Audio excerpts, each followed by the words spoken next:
Good morning. Glad you're here this morning. I'm glad to be here this morning. Hope you had a good week. I hope you met some lost people out there that you could share the good news with, because there's some good news here, right? Jesus is Lord. Amen. I am going to be all over in the Bible today with this next topic, talking about I'm not okay, and bringing our brokenness to the Lord. And I'm just going to ask, and it's going to date a few of you, how many of you used to read the column Ann Landers? Okay, that's what I kind of suspected. There's a number of you here that remember Ann Landers, and she would always give this advice in the newspaper columns. And she did that for 56 years, by the way. So it was a long time. People were just looking to her for advice. She would receive about 10,000 letters a month. Of course, she didn't answer all of them in the newspaper. She was asked one time, what's the predominant problem? What are people asking you about? You know, what are they fearful of? And she said this: people are afraid of losing their health, their wealth, their loved ones. People are afraid of life itself. And that's some years ago. And that's kind of the way it is today. People are afraid. They have fear. Anxiety has plagued us since the beginning.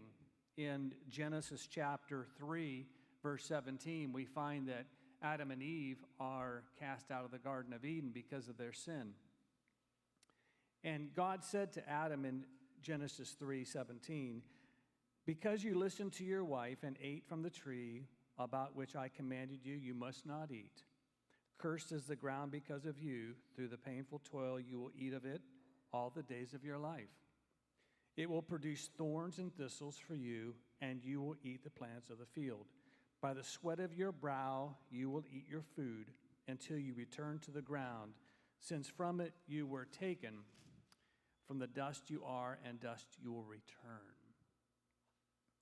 Before the fall, it was very nice. They lived in the Garden of Eden. And there wasn't any sweating and toiling. Everything went well for them. But since that time, we have what we have. We all work and toil. We struggle. And this is part of the fall. We have to recognize that and realize that. When we have anxiety and fear, well, that's coming from, some of that, where we're dealing with the struggle. But the good news is, if you go to the other side of the Bible, the book of Revelation, beginning in chapter 21, beginning with verse 1, listen to the way it ends up. Then I saw a new heaven and a new earth, for the first heaven and the first earth had passed away, and there was no longer any sea. I saw the holy city, the new Jerusalem, coming down out of heaven from God, prepared as a bride beautifully dressed for her husband. And I heard a loud voice from the throne saying, now the dwelling of God is with men, and he will live with them. They will be his people, and God himself will be with them and be their God. He will wipe away every tear from their eyes. There will be no more death or mourning or crying or pain, for the old order of things has passed away. He who is seated on the throne said, I am making everything new. Write this down, for these words are trustworthy and true. I believe God revealed the glorious future for the Christian, for those who are redeemed by Christ, so that we understand that where we are heading is peace, restored peace, without fear and without anxiety. It gives us hope in what we are doing and how we are living. God offers to us, as we live throughout this life, his presence, his power, and his protection. For the Christian, that's exactly what you have. You have his presence, you have his power, and you have his protection. God strived to show people throughout biblical history that's exactly what he was going to give them. And an example I have with the Israelites, he tried to help them to understand that he's with them. He's going to protect them, and he has the power to do it. In Exodus chapter 14, and this is our main text for today, just to give you a little bit of background, the Israelites have just come out of Egypt. The Lord God exacted plagues on the Egyptians to force the hand of Pharaoh to let the Israelites go. So the Israelites come out of Egypt. They actually plundered the Egyptians. The Egyptians gave them gold and fabric, and they took bread and all this. They took all the possessions that they needed for this journey. They march out of Egypt, and God didn't want them to go into the area of the Philistines, is really where they were going to end up anyways, but he thought, best not take them there. We're going to take them down to the Red Sea. And so he gets them down to the edge of the Red Sea, and the reason that God did that was to set up Pharaoh and to teach the Israelites an important lesson. He was setting Pharaoh up because he knew that Pharaoh, the king of Egypt, once he and his people realized that all these Egyptians are gone, all of our free help is gone. I mean, they were slaves in Egypt. They did all the work. Well, we can't let that happen. So God hardened Pharaoh's heart. And as we see this unfold, we see that the Israelites are trapped against the Red Sea, and they need to know about God and his power, his presence, and his protection. So let me read from Exodus 14, beginning in verse 10. As Pharaoh approached, the Israelites looked up, and there were the Egyptians marching after them. They were terrified and cried out to the Lord. They said to Moses, "Was it because there were no graves in Egypt that you brought us out to the desert to die? What have you done to us by bringing us out of Egypt?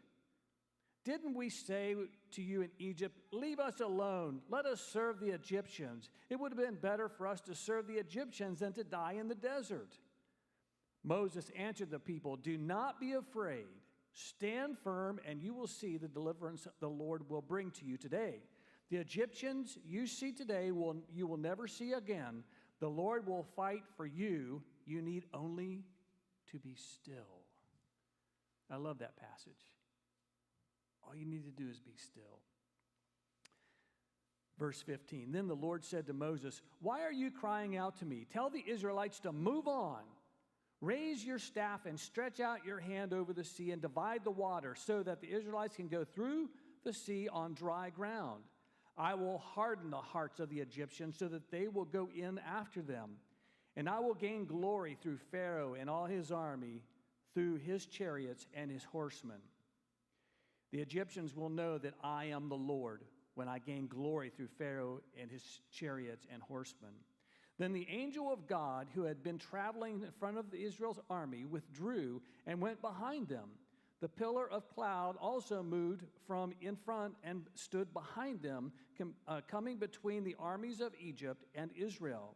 And throughout the night, the cloud brought darkness, so that the one side was lighted and the other side was dark. And so neither went near and the other all that night. Then Moses stretched out his hand over the sea.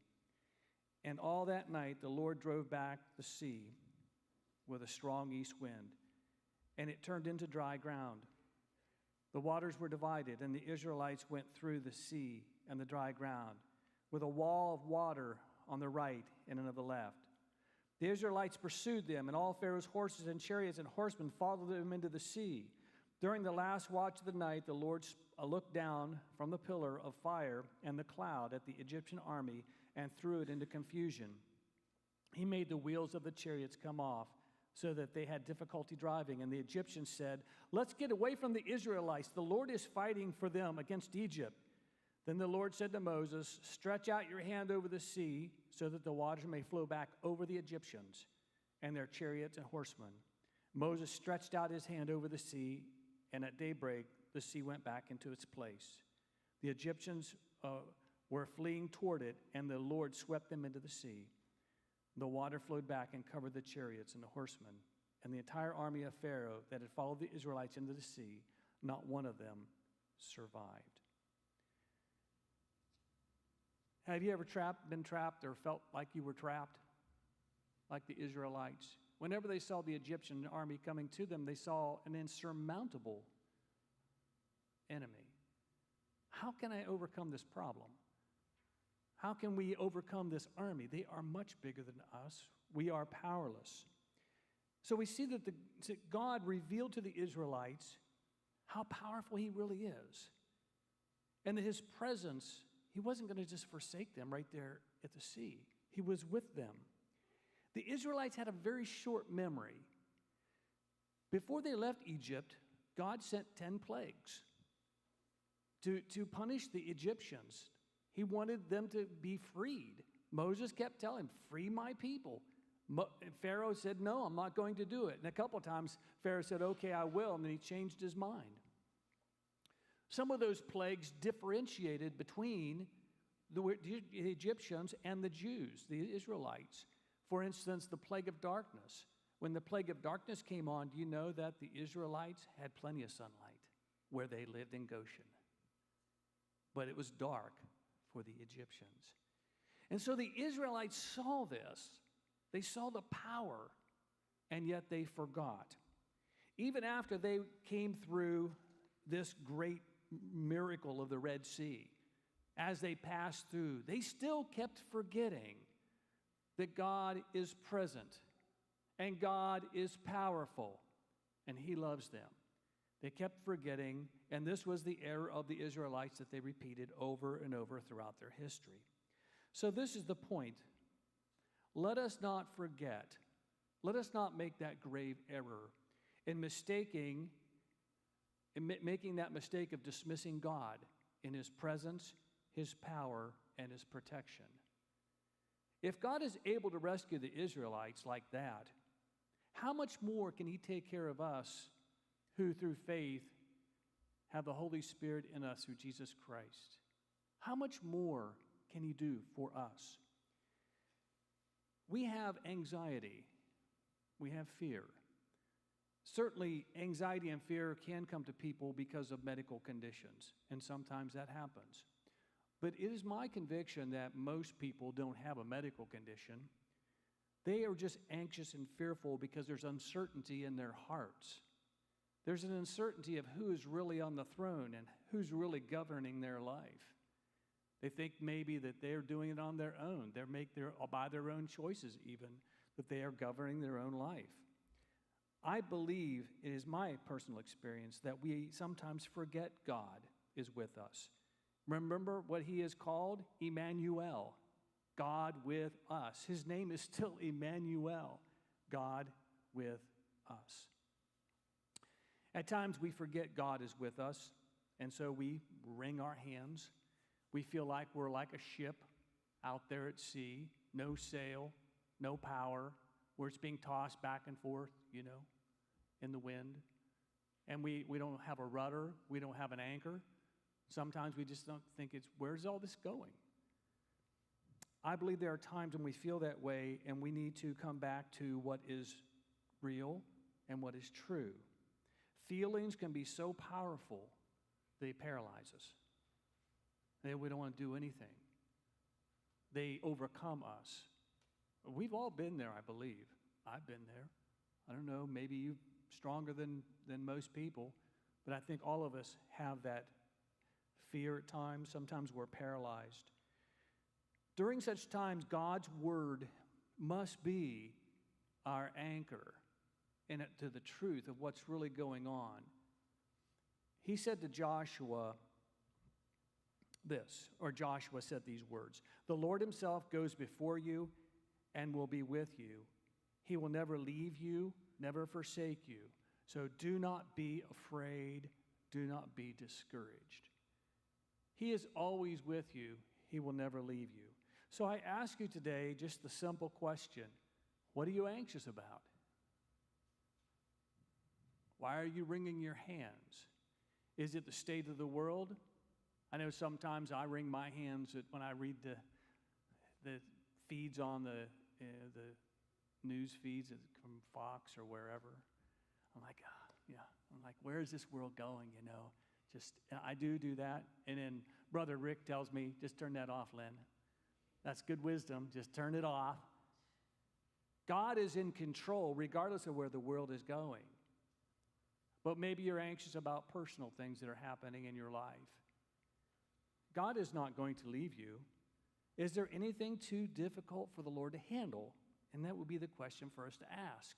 Sometimes we just forget that Jesus is with us. In Mark chapter 4, we find an event that happens with these experienced fishermen in a boat.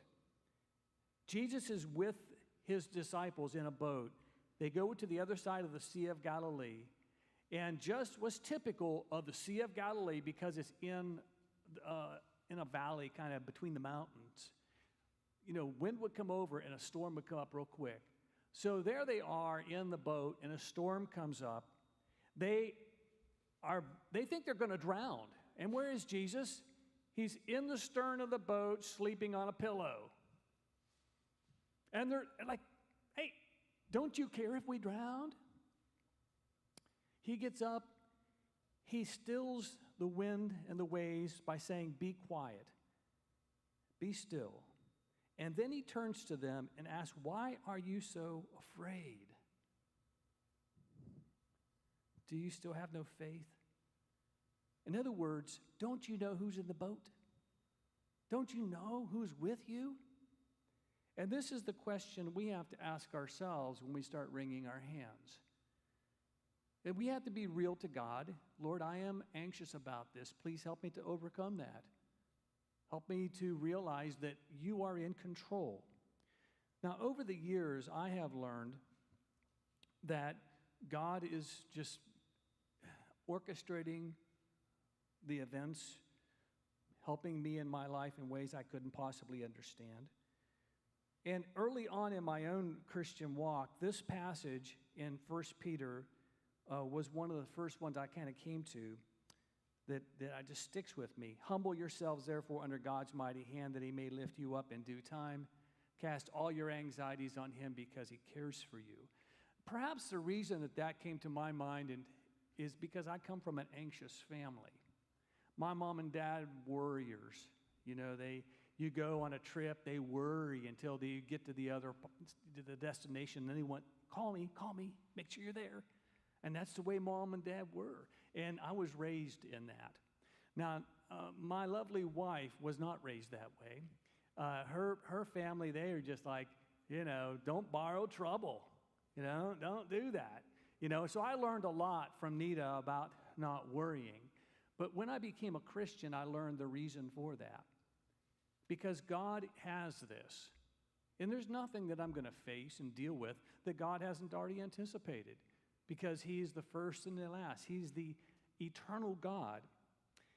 And over time, you begin to learn that God is in control. And just as a testimony, and you have your own, I'm sure, but we have to look back at the times when God showed up. So we decided we're going to go to Bible college. And this is in 1990, so it's some time ago, 1991, actually. And so we got all of our bills paid off. We worked on this for about a year before we left, and so all of our bills were paid, sold our house.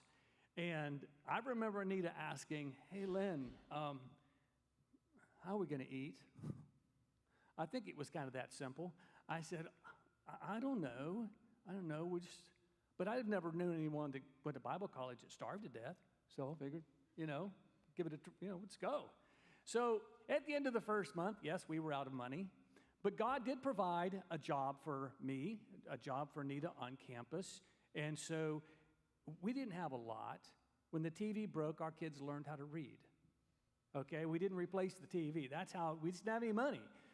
But one time we had a need that we lifted to the Lord, and it was for tires. I know it seems so simple. I don't know if you struggle like that, but there's time when we didn't have any money to buy tires, and we were running on these things called tires, but they're more like, bologna skins on there. And so we just, started praying about that. And there was a group of people at the Christian Children's Home in Worcester, Ohio, whom we helped.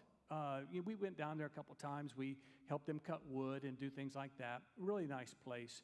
We didn't even know that they knew we were in Bible college. Well, we knew how much money we needed for the tires, and so we just kept praying about that. And one day we received a check in the mail.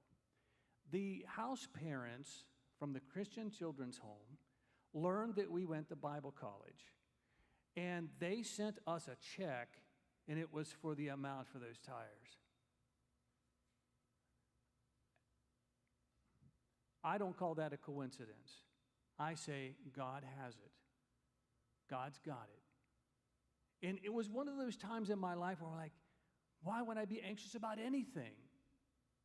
But in everything, by prayer and petition, we present our request to God. And, God then takes care of us.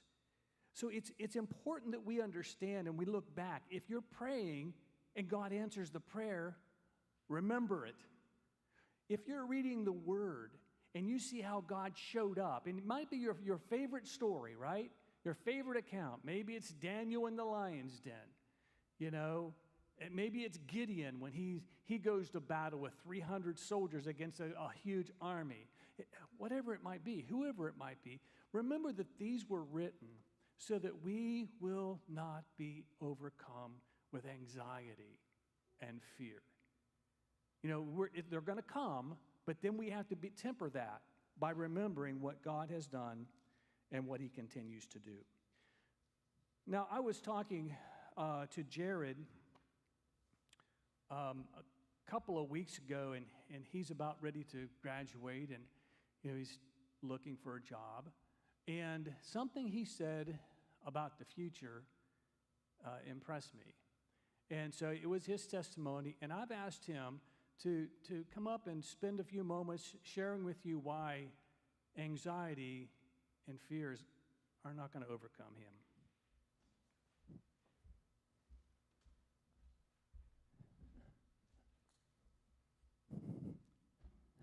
Hello.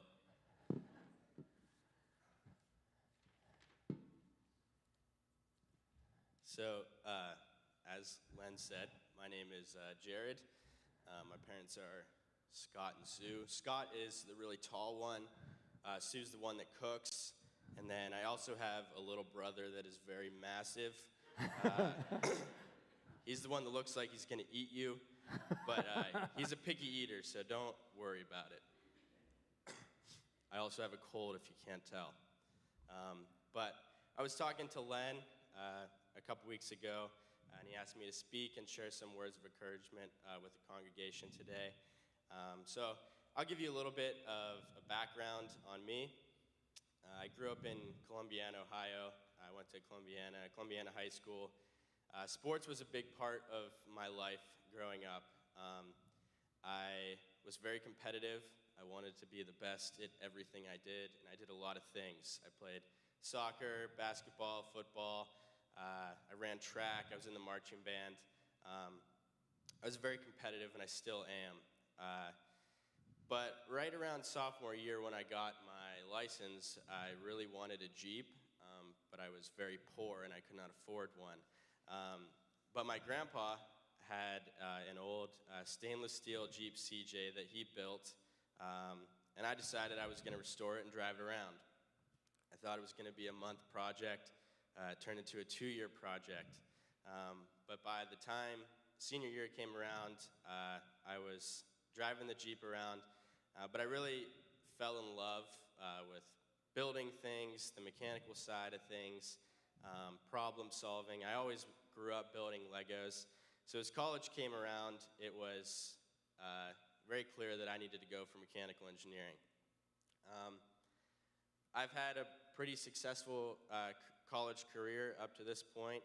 I've had lots of different internships, lots of different friends, lots of different groups that I've been involved with. I've worked in Cleveland, Youngstown. I've worked a lot with my dad, as well as an internship out in Idaho this past summer. So I had a lot of great work experience. Another major part of my college career up to this point has been the Penguin Baja Racing Team, which one of my best friends, Katie, we're both captains of that team.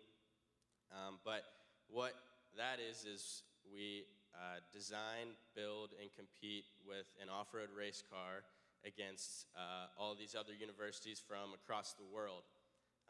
So on top of all of my work for mechanical engineering, we're also designing and building a car in 1 year, which is absolutely nuts. It's very stressful. It's a lot of work. But up to this point in my college career, everything is kind of worked out. It's all kind of fallen into place. Looking back, it has all made sense how everything has worked out. But as Len said, I've got about 2 more months of school, and then I have to figure out what being an adult is like. So I got to find a job, find a place to live, and figure out where God's going to take me in life. But what I want to say is that no matter how smooth life is going, there will always be stress.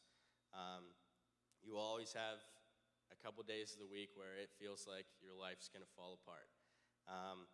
But that's me, so what does stress look like for me? Stress looks like exams, grades, graduation, being successful after graduation, building a Baja car with Katie, so schedules, meetings, working with the rest of the team, welding on the frame, chassis analysis, cost report, design presentation, making sure I follow the rule books, the never-ending to-do list of stuff in life.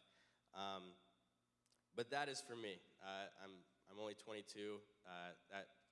That's a short period in life, but stresses can be a lot more general than that. So stress can be family issues, relationships, friends, health, wealth, travel, work life, children, grandchildren, parents, finances, and money. But the last major one is sin. We have all fallen short of the glory of God. None of us are perfect. Nobody in this room is perfect. And it is stressful with the idea of not having your life together. It's terrifying not having your life completely figured out every single day. So let's see what Jesus says about that. Then he said to his disciples, "Therefore I tell you, don't worry about your life, what you will eat, or about the body, or what you will wear. For life is more than food, and the body more than clothing. Consider the ravens. They don't sow or reap, they don't have a storeroom or a barn, yet God feeds them. Are you worth much more than the birds? Can any of you add 1 moment to this lifespan by worrying? If then you are not even able to do a little thing, why worry about the rest? Consider how the wildflowers grow. They don't labor or spin thread, yet I tell you, not even Solomon in all his splendor was adored like one of these. If that is how God clothes the grass, which is in the field today and is thrown in the furnace tomorrow, how much more will he do for you? You have little faith? Don't strive for what you should eat and what you should drink, and don't be anxious. For the Gentile world eagerly seeks all these things, and your Father knows that you need them. But seek his kingdom, and these things will be provided for you.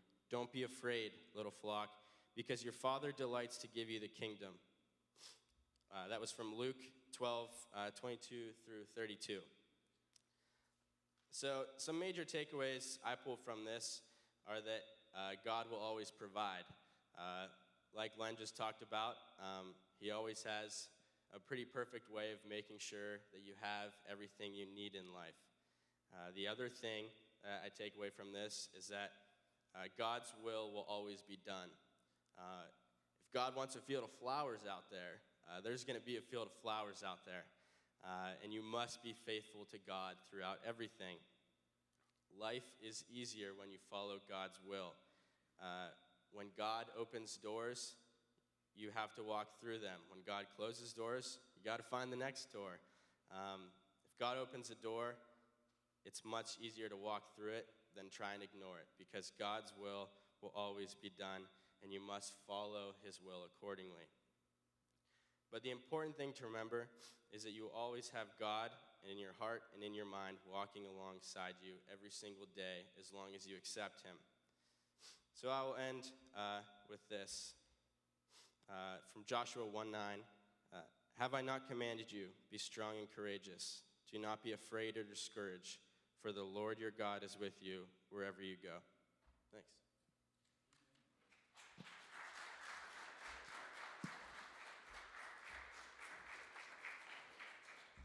Thank you, Jared. I'm going to ask the praise team to come up. And one of the things that I don't know if I'm quoting you or not, but it's something like this. When I asked you about your internship, your job, you said you had an offer from one company and decided it didn't feel right, just didn't seem right for you. But you also said that, but I know where God's leading me. I know He's leading me somewhere. And having that kind of confidence, that it's going to be fine. God's going to lead us where God leads us, and He is going to be with us. We have to grab hold of this truth that we're involved with God, who's involved with us. He didn't just save us and leave us. He didn't just create us and back away. He is involved in our very lives. So trust in the Lord with all your heart and lean not in your own understanding. In all your ways acknowledge Him, and He will make your path straight. That's Proverbs 3, 5 to 6. So to acknowledge God, to acknowledge who He is.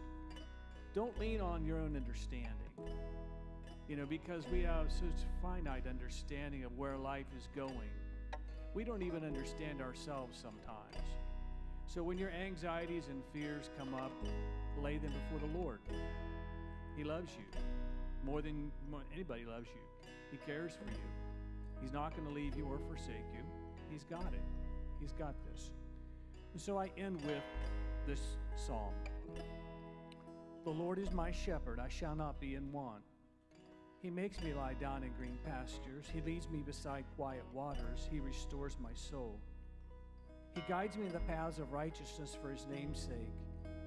And even though I walk through the valley of the shadow of death, I will fear no evil. For you are with me, and your rod and your staff, they comfort me. You prepare a table before me in the presence of my enemies. You anoint my head with oil, and my cup overflows. Surely goodness and love will follow me all the days of my life, and I will dwell in the house of the Lord forever. Please stand with us. Let us sing praise to the God who is